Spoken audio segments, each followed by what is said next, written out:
Hello， 大家好，我是 Susan， 欢迎来到我的花园。进入6月份，繁花也开始慢慢的落幕。今天我就跟大家聊一下月季玫瑰的春花后修剪吧。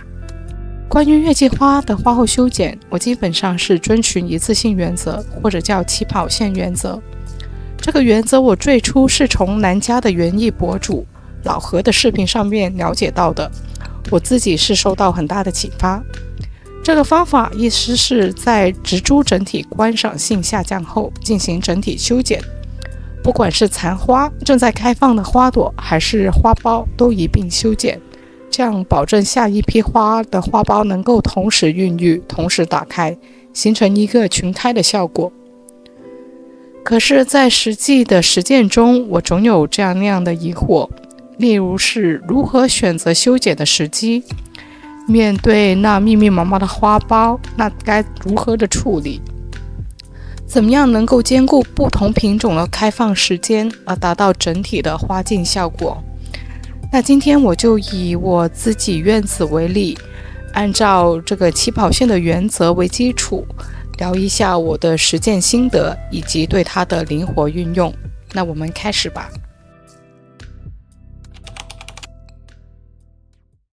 那首先是说一次性原则，它最适合应用的地方，我觉得是单棵的月季，特别是盆栽的月季，因为它并不影响或不涉及整体花境的效果。我们尽快的对它修剪，能够促进它下一批花苞的孕育，1年以内达到多次的重复开花。那我就先以我这一棵巴黎月光为例子，给大家说一下我的修剪心得。我的这棵巴黎月光，你可以看到它的花大部分已经开败了，它的枝干上面也已经开始冒出新芽。那这种情况其实是最容易修剪的，我们基本上就是在新芽它的上方来一刀，这样就可以了。这也可见巴黎月光这个品种的优秀，它并不需要你对它进行残花的修剪，它也能自行开始萌发新芽。而在修剪的过程中，这种就不需要太多的技巧，你只需要在芽点的上方把残花给修剪就好了。可以看到这个植株它是有点偏冠的，那比较幸运的是它在比较弱势的一个方向，它新长出来了一根强笋。大家可以看到这个强笋的方向是恰好能够弥补这个株形上的缺陷。那当然这就是我们要主力培养的下一个阶段的笋枝。那我们接下来其实并不需要对它进行过多的修剪，凸出来的部分把它往回修一下，那就可以了。这棵巴黎月光是第1年的新苗，因此我的做法并不会在春夏这个生长的季节对它的株形进行过多的干预，我会把这一步留到秋冬进行。那我是希望它在春夏这个季节用它的叶片去给它整个植株合成养分，因此这一棵那到此就算是修剪完毕。但我们有时候也会遇到一种情况，就是说它的残花已经是谢掉了，但它还有一些花苞，那怎么办呢？那我就会以这一棵亚伯拉罕达比来作为一个示范。这一棵它是奥斯汀的品种，也继承了它一贯的品性，就是它的花期并不长，往往是前面的花已经开败了，但是后面的花苞没有，或者是刚刚显色。那这样的情况，我们如何去选择一个时机呢？这是一个很大的问题。我通常会选择当它的最后一批花苞都已经显色并会有打开的迹象的时候，才给它进行一次整体的修剪，也有点类似我之前对黄金庆典的那种处理。那在这时候，我们就是选择一个你希望它达到的一个高度，做一个水平线无论是刚正在盛开的花，还是残花，还是还没有打开的花苞，我们都一并把它剪下来。你可以看到我们剪下来的花其实也可以继续平插，把它带回室内欣赏。这种一次性修剪的好处是显而易见的，能够更快的促使这个植株进行下一次群开。但是它也遇到了一些问题，例如我上一次给大家介绍的时候，我已经把黄金庆典给修剪了，但这也导致了我整一个花坛的颜色会是有点欠缺。因此我也在思考，我怎么样才能够保持花坛的整体表现的基础上来进行这个修剪。那接下来呢，我就用我的背阴花坛作为一个例子来分享一下我对这个情况的一种思考，或者是对这种一次性原则的变化吧。在我的这个背阴花坛里，我一共种了9棵月季，其中5棵灌木月季作为前景使用。在这里面，戴斯德蒙纳和奥利维亚是早花的品种，每年的4月下旬开始绽放，整体的花期有3到4个星期。但与此同时，同一个区域的波塞冬和罗尔德达尔则需要进入5月以后才能开放。因此，从花期上，与早花的奥利维亚和戴斯德蒙纳最多也只有1个星期左右的重叠期，而且已经是花期的后期了。如果我们严格按照起跑线原则进行修剪，那么这2个早花的品种还没有等待罗尔德达尔和波塞冬的开放，就需要连同未开放的花苞一起修剪。但显然这并不是我理想中整片花海的效果。因此，我对这片区域的处理方法是，对待早花的奥利维亚和戴斯德蒙纳，仅仅去除残花的花头，延长它品种的花期，等到罗尔德达尔和波塞冬同时开放，形成一个不同颜色连成一片的效果。这片区域的修剪，我选择了在整体观赏程度达到最高峰后1周进行整体修剪。首先是戴斯德蒙纳，之前我一直去除残花花头，最多就剪掉花梗的部分，以保持整体的美观性和观赏度。可以看到所有的枝干还是保持原有的高度，部分枝头花下的叶芽已经开始萌动了。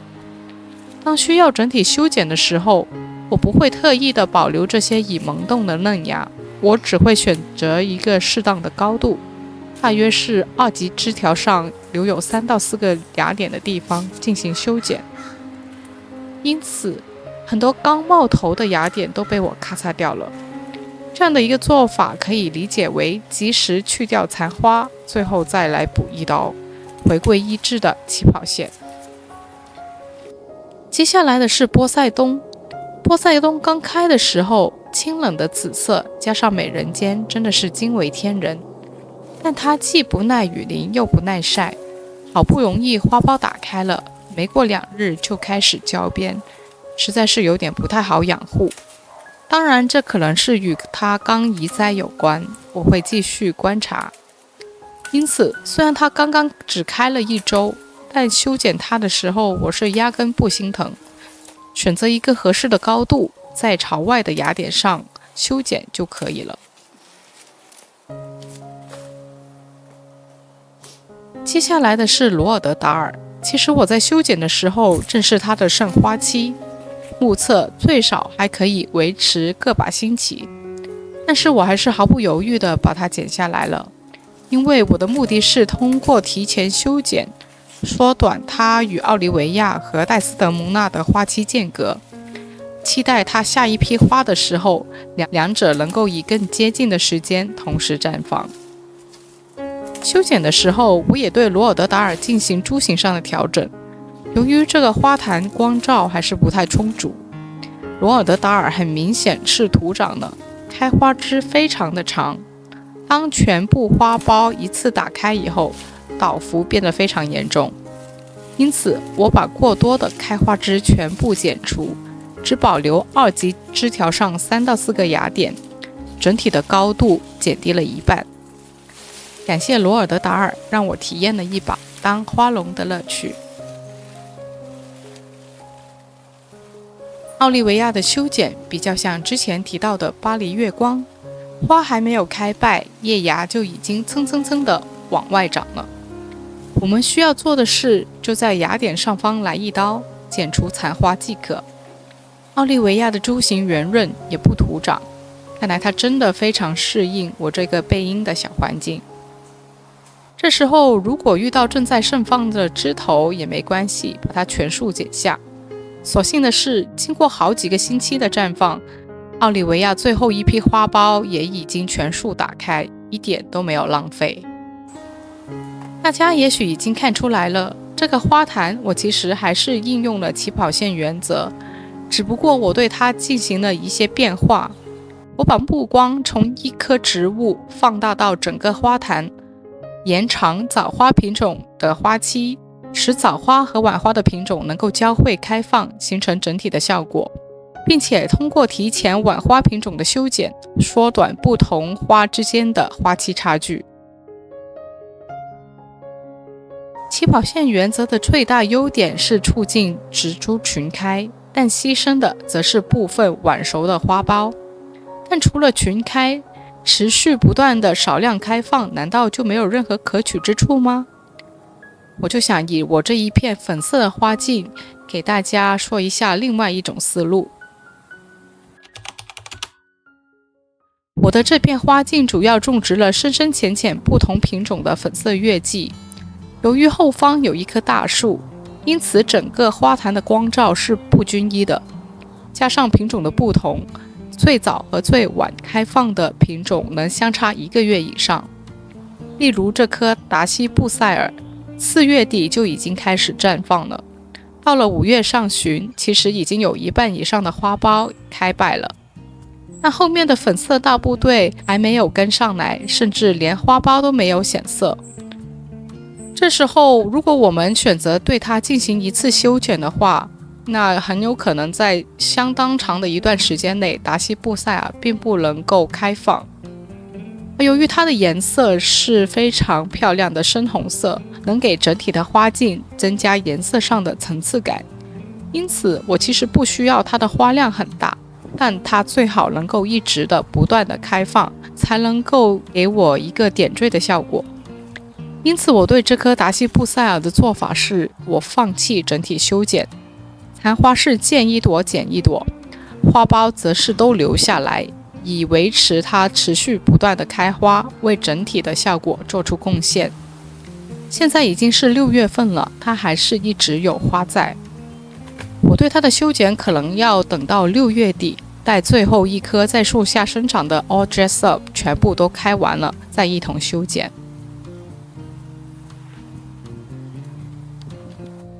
那今天我就用了几个例子，分享了我对月季玫瑰春花后修剪的一些思路和心得。我觉得养花其实不是一成不变的，